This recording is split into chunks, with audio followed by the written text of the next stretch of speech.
Hello there, welcome back to my channel. In this video, I want to look at the question 6 of the question paper of June 2025. So, on our first question, that is 6.1, we define following terms, and of course, the first term that we have is etiquette.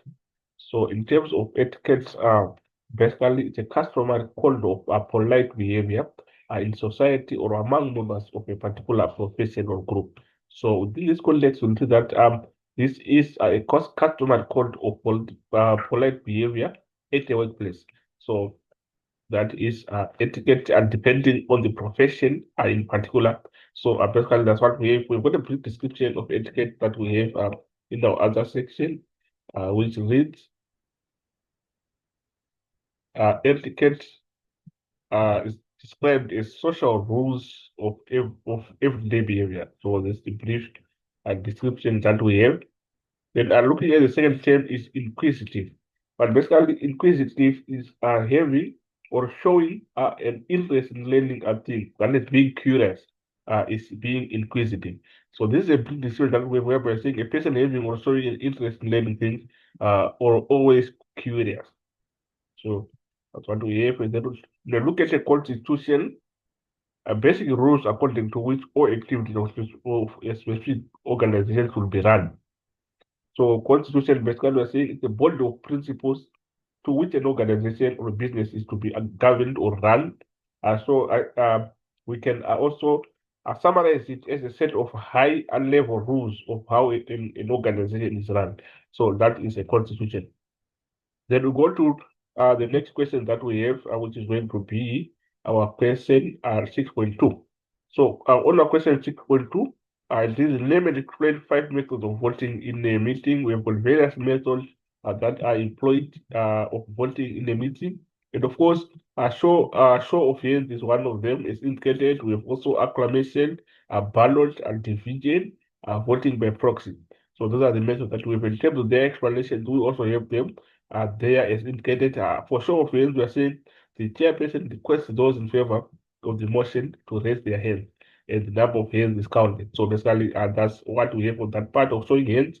Then we've got acclamation, yes or no audible method. So it's basically a yes or no uh, audible method, and then or no audible method. So basically, we go to ballots is a secret way of voting by writing down your vote. So ballots can be the most effective one because it is being done in a confidential way, which every input that's going to be made in terms of voting by any member is not going to be seen by others.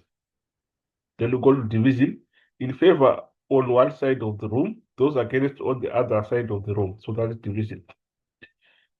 Voting by proxy, members give permission to other member to vote on his behalf. Also, obviously, the proxy is someone who works on behalf of someone. So we have that one is the last one, which is voting by proxy.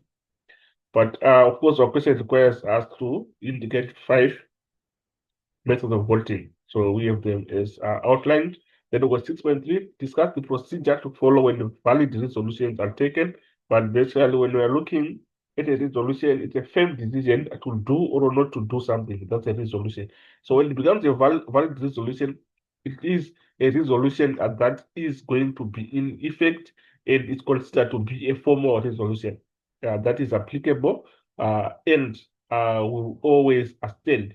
So in that case now, we uh, look at the procedure of following a valid resolution, whereby we are saying the resolution is passed at a meeting which is properly convened. So the meeting should be properly convened for a resolution to be valid and certified by a quorum. And then we look at the second point. The resolution is put into the company's records within 1 month of the meeting being held. So that's the second one. The third one, the minutes of the meeting where the resolution was passed must be signed by the chair of the meeting or the chair of the following meeting. Then I will go to the next point. The resolution is passed when it is approved by a majority of directors entitled to vote on the resolution. So these are the points that we have in terms of a valid resolution. And of course, we have got a continuation of other points that are also correct. And of course, our question requires us to raise 5 points, each with 2 marks, to give us a total of 10 marks.